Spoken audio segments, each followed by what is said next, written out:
Halo semuanya, selamat datang di podcast Ngebosi, ngobrol seru bareng edukasi dengan saya, Adi Paventi yang akan ngebosin kalian di episode Ngebosi kali ini. Nah, untuk podcast kita kali ini, kita akan membahas tentang apa itu program studi farmasi dan bagaimana sistem pembelajaran S1 Farmasi Unikma di era pandemi COVID-19. Nah, topik pertama kita kali ini, kita akan membahas tentang pengenalan program studi S1 Farmasi di Universitas PGRI Madiun dan bagaimana sih sistem pembelajaran prodi farmasi terutama selama di era pandemi COVID-19 yang kita jalani saat ini. Nah, jadi bagi masyarakat atau orang-orang yang masih awam dan cukup bingung dengan istilah bagaimana sih jurusan farmasi itu dan apa saja yang dipelajari program studi farmasi dan lain sebagainya. Nah, yuk kita yang tidak penasaran, agar tidak penasaran lagi mengenai topik ini, mari kita simak bersama-sama dan bongkar melalui podcast kali ini agar bisa mendapat gambaran dan wawasan lebih banyak tentang program studi S1 Farmasi di Universitas PGRI Madiun. Nah, sebelum kita masuk ke podcast, saya akan sedikit memberikan fakta, yaitu di dalam program studi farmasi ini, kita mempelajari tentang obat-obatan. Kita dapat belajar mengenali struktur senyawa, obat, dan cara sintesisnya. Kemudian, mengolahnya menjadi obat yang layak untuk dikonsumsi. Dalam kegiatan perkuliahan, mahasiswa farmasi akan belajar mencampur, meracik, melakukan formulasi, mengidentifikasi, mengombinasi, menganalisis, dan menciptakan obat yang memenuhi standar kualitas dan kelayakan. Setelah lulus, mahasiswa prodi farmasi akan mendapatkan gelar sarjana farmasi dan kemudian dapat meneruskan pendidikan apoteker untuk mendapatkan gelar apoteker. Lulusan farmasi ini tidak hanya soal pekerjaannya yang akan menjadi apoteker dan berada di apotek saja, tapi juga dibutuhkan oleh rumah sakit, laboratorium, dan klinik. Pekerjaan lulusan farmasi juga sangat dibutuhkan di berbagai lembaga penelitian, baik milik swasta maupun pemerintah, seperti di Badan Pengawas Obat dan Makanan atau BPOM, Kementerian Kesehatan, dan lain-lain. Di dalam sektor industri obat, makanan, dan kosmetik, lulusan farmasi juga dapat berkarir sebagai peracik dan pengembangan obat-obat, konsultan, serta dalam hal manajemen pengawasan mutu dan kualitas obat. Nah, sebelum kita memasuki perkenalan dengan narasumber, saya akan sedikit menjelaskan beberapa fakta menarik atau fun fact tentang jurusan farmasi ini. Di antaranya adalah 1. Farmasi tidak hanya membuat obat-obatan. Jadi, masih banyak orang yang beranggapan bahwa mahasiswa farmasi hanya bergelut mempelajari tentang obat-obatan. Padahal, jika kalian tahu, ternyata terdapat berbagai produk lain yang tergolong sebagai produk farmasi, seperti suplemen yang kita konsumsi sehari-hari, krim wajah, body lotion, dan sunblock. Nah, yang kedua adalah banyak praktikumnya. Soal ini pasti kalian sudah tahu dong, bahwa mahasiswa jurusan ini diharapkan tidak hanya menguasai sebatas teori saja, namun juga harus memiliki keterampilan khususnya di bidangnya. Oleh karena itu, tidak heran jika kalian dalam 1 minggu bisa mendapatkan 2-3 praktikum yang masing-masing berlangsung selama sekitar 4 jam. Nah, yang ketiga adalah program pendidikan profesi apoteker. Apa nih? Apa sih maksudnya? Nah, jadi setelah lulusan sebagai seorang sarjana di bidang farmasi yang rata-rata memerlukan waktu 4 tahun, masih ada satu langkah lagi untuk mendapat gelar apoteker. Program pendidikan profesi apoteker hanya dapat diambil oleh sarjana di bidang farmasi. Program tersebut berlangsung selama 2 semester yang ditempuh selama 1 tahun. Hingga kita membutuhkan kurang lebih waktu 5 tahun untuk mendapatkan gelar farmasis yang seutuhnya. Nah, untuk mengetahui pembahasan selengkapnya, tentu saja saya tidak sendiri. Saya sudah ditemani oleh Bapak W.K. Sidabagawan selaku Kepala Program Studi Farmasi S1 dari Fakultas Kesehatan dan Ilmu Sains Universitas PGRI Madiun yang menempuh jurusan farmasi yang lulus pada tahun 2011 pada Universitas Jember. Dan yang kedua adalah profesi apoteker yang lulus pada tahun 2012 apoteker Universitas Airlangga. Yang kemudian dilanjutkan S2 yang lulus pada tahun 2015 Magister Ilmu Farmasi di Universitas Airlangga dan kemudian sedang menempuh Doktor Ilmu Farmasi Universitas Airlangga. Nah, beliau juga memiliki 19 penelitian, diantaranya adalah Hidayat M.A. Bagawan W.S. Umiyah 2011, Etnofarmasi Suku Tengger, Kecamatan Senduro, Kabupaten Lumajang, Proceeding Simnas Kaba 2011, yang kemudian Mutiyah R. dan Bagawan W.S. 2016, penelusuran efikasi kombinasi ekstrak kalotropis diganti dengan artemisinin pada parasit Plasmodium bergei sebagai anti malaria. LPPM Uin Maulana Malik Ibrahim Malang. Dan yang terakhir adalah Bagawan W.S. Prajogo B. Rajaram A 2017, Dissolution and Semen of Genderesin a Bipolosemer 188 Addition in Justitious Gendarusa Bun F. Ectanolic Extract Granule Matrix Journal of Applied Pharmaceutical Science Vol 7 6 pp 19196. Nah, selamat siang Bapak. Siang. Bagaimana kabarnya Bapak? Baik saja. Alhamdulillah. Nah, ini kan sebelum masuk ke pertanyaan yang lebih inti ya Pak. Ini tuh ada nggak sih Bapak atau Bapak sendiri pengalaman yang lucu saat Bapak mengajar, terutama di era pandemi seperti ini? Oke, jadi memang sebelumnya kita kan di sebelum era pandemi gitu ya, melaksanakan pengajaran itu kan seperti umumnya kita mengajar gitu ya, dengan menggunakan pertemuan langsung tatap muka, kita bisa bersapa langsung dengan mahasiswa dan lain sebagainya, berinteraksi langsung gitu ya.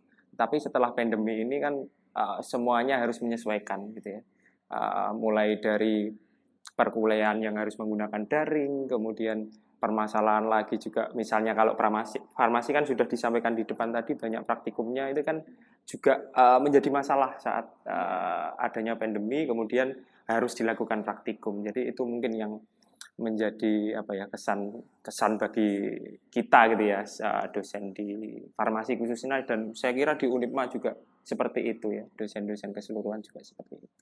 Oke, kalau gitu gini Pak, ini kan mungkin ada nih pendengar podcast yang belum tahu tentang jurusan S1 Farmasi di Universitas PGRI Madiun. Jadi boleh nggak sih Pak untuk cerita sedikit tentang apa sih jurusan farmasi tersebut? Karena mungkin kan sebagian atau banyak orang masih belum tahu nih Pak. Silakan Pak.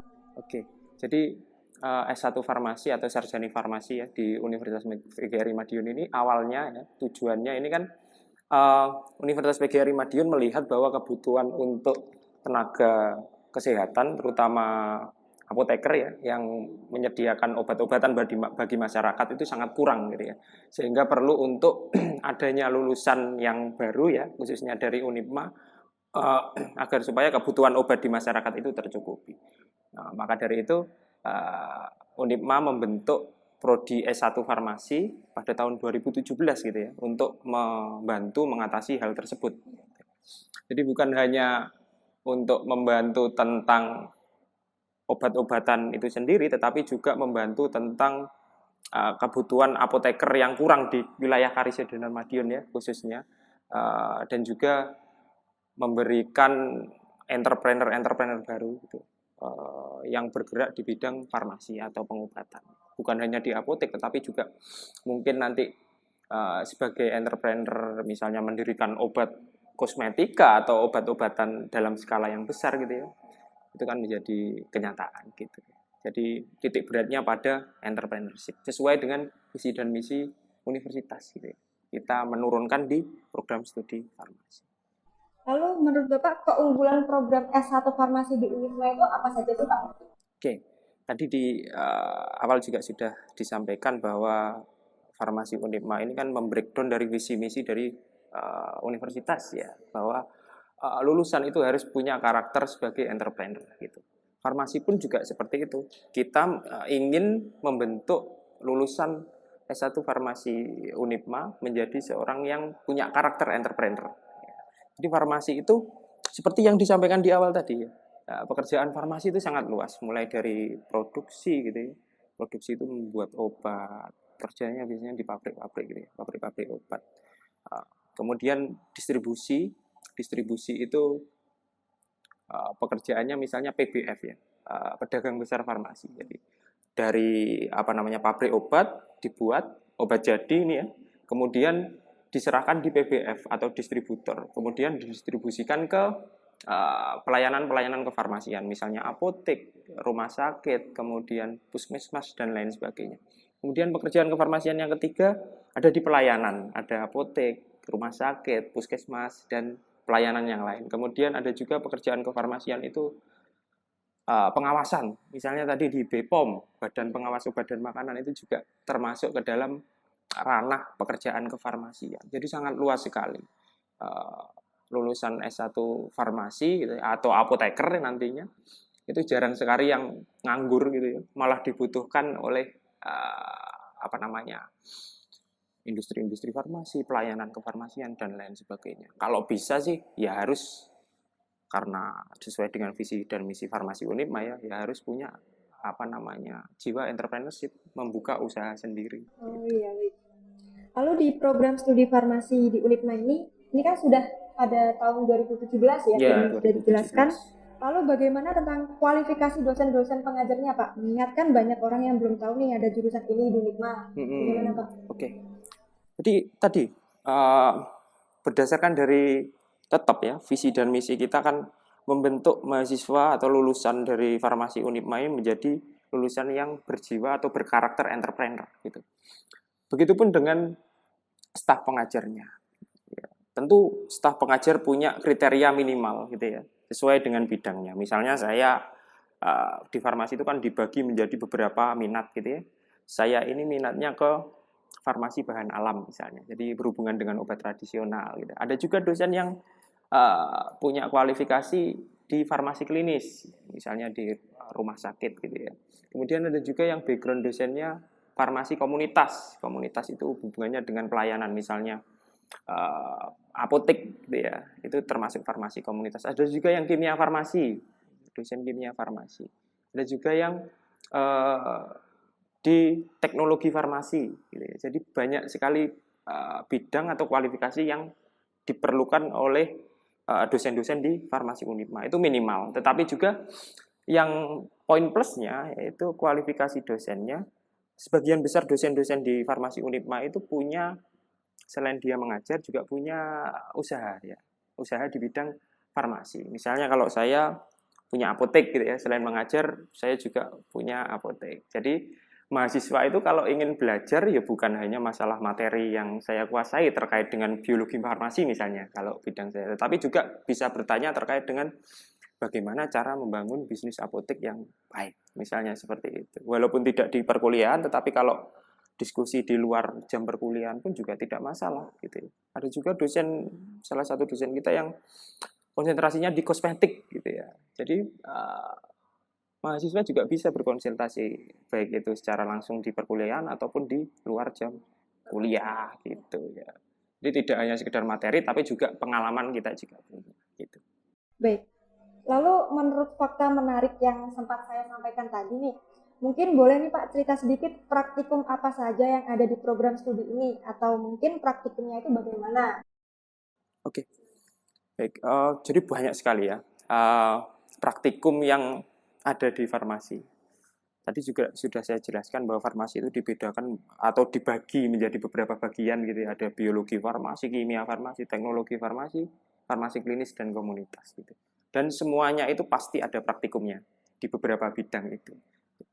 Dan semua mata kuliah pun hampir semuanya diselingi dengan praktikum. Ada materi dan juga ada praktikum gitu. Jadi ya hampir semua mata kuliah ada praktikumnya gitu. Kemudian metode praktikum yang kita terapkan gitu ya. Sebelumnya sebelum era pandemi COVID-19 ini kita juga melakukan praktikum seperti biasa gitu ya, pada umumnya. Gitu. Kita di lab gitu, kemudian praktek biasa gitu ya.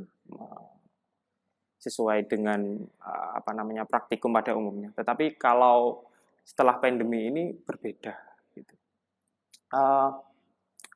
Kami mengharuskan ada praktikum karena tadi ingin membentuk mahasiswa yang punya karakter entrepreneur. Tanpa praktikum, tanpa praktek langsung, tentu kan tidak akan terwujud tujuan itu. Gitu. Maka dari itu, ya walaupun pandemi, tetapi kita juga harus tetap praktikum. Tapi bagaimana caranya? Ya caranya kita mengharuskan praktikum yang memenuhi protokol kesehatan sesuai dengan pandemi atau protokol yang diterapkan oleh pemerintah, baik itu pemerintah pusat maupun pemerintah daerah setempat. Gitu. Baik. Lalu berbicara soal praktikum nih, Ya. tentunya tidak bisa dipisahkan dengan laboratorium.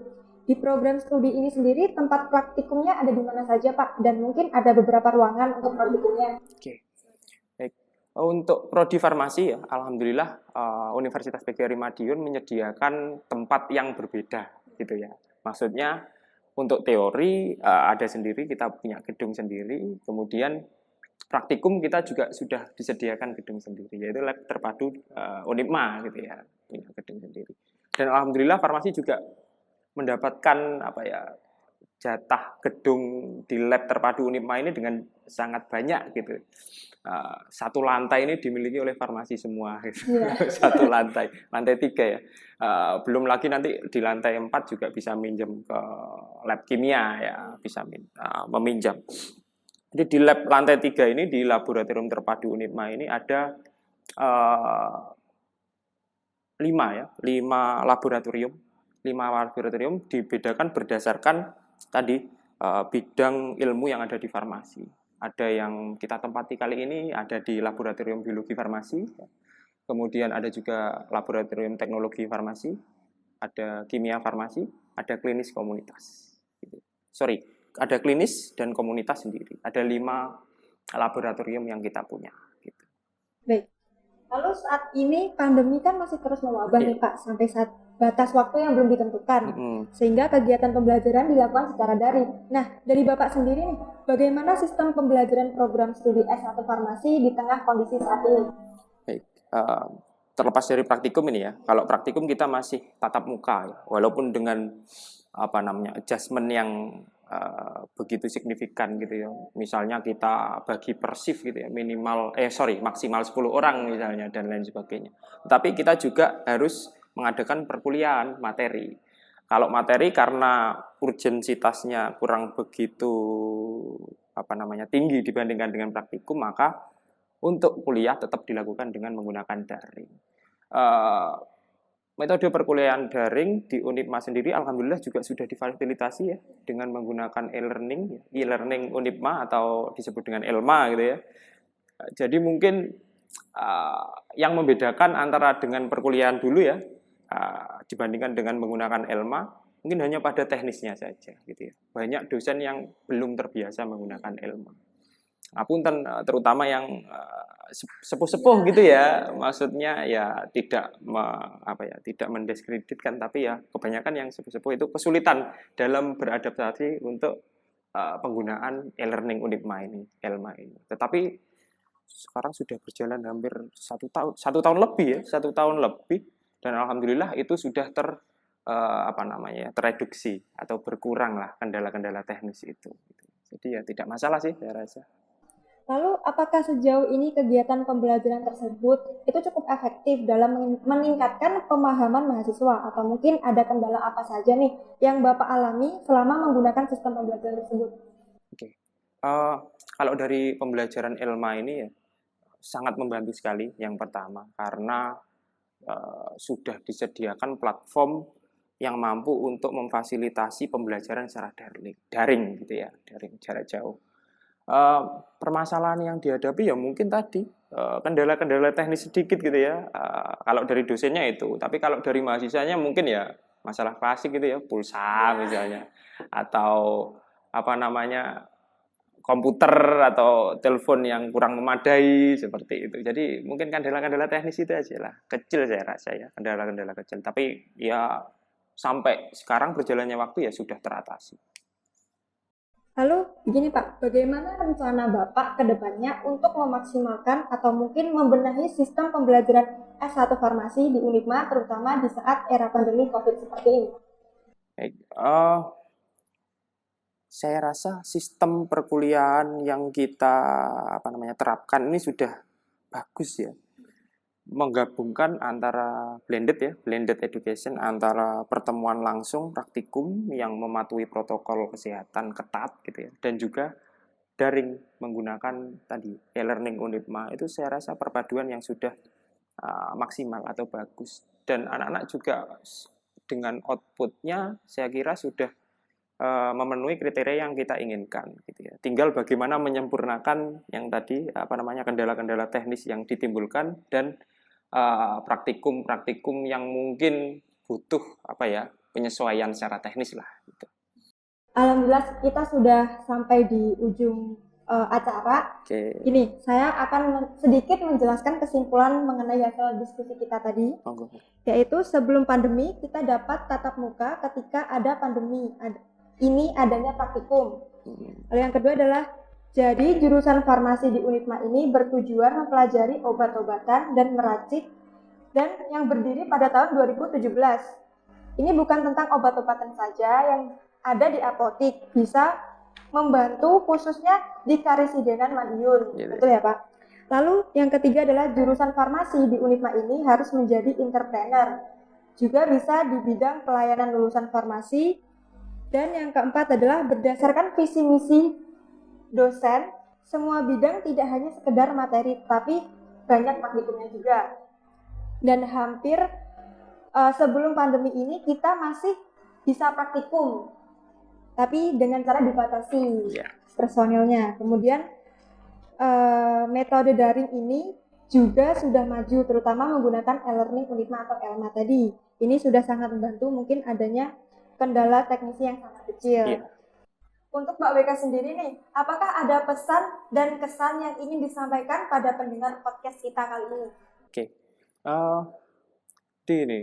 Untuk para pendengar ya, jika ingin berkuliah di S1 Farmasi Unipma, ataupun mungkin kerabatnya atau anaknya mungkin yang mendengarkan podcast ini, jangan ragu gitu ya.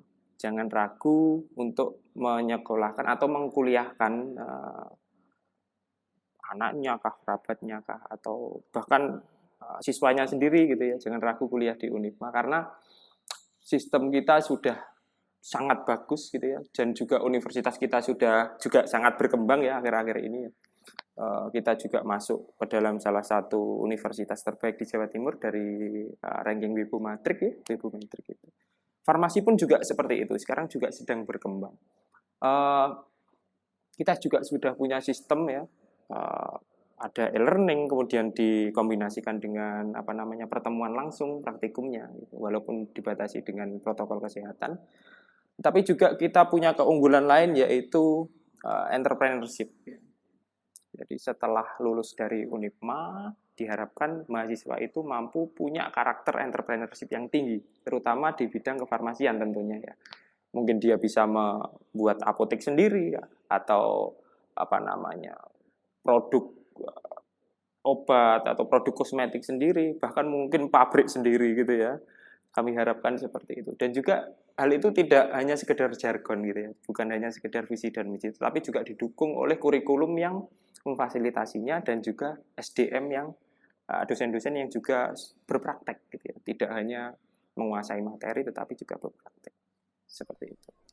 Terima kasih Pak Weka sudah menyempatkan hadir di sini. Dan menyenangkan sekali kita bisa berdiskusi dengan tema sistem pembelajaran S1 Farmasi Unipma di era pandemi COVID-19. Nah, sebelum kita menyudahi podcast hari ini, kita beri kesempatan pada Pak Weka untuk mempromosikan program studi S1 Farmasi Universitas PGRI Madiun selama 15 detik. Dimulai dari sekarang. 15 detik. Ya.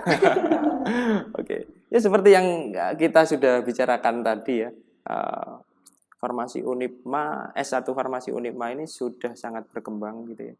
Mulai dari 2017, dan kita akan mengusahakan untuk membentuk profesi apoteker sendiri. Jadi setelah S1 nanti dilanjutkan dengan profesi 1 tahun pembelajaran. Tetapi kita belum mampu untuk itu karena akreditasi kita masih belum mendukung untuk mendirikan profesi. Jadi kita perbaiki dulu dan doakan semoga secepatnya kita bisa membentuk profesi apoteker gitu ya. Dan jangan ragu untuk kuliah di S1 Farmasi Unipma. Baik. Terima kasih teman-teman sekalian yang sudah bersama-sama menyimak diskusi kita pada hari ini.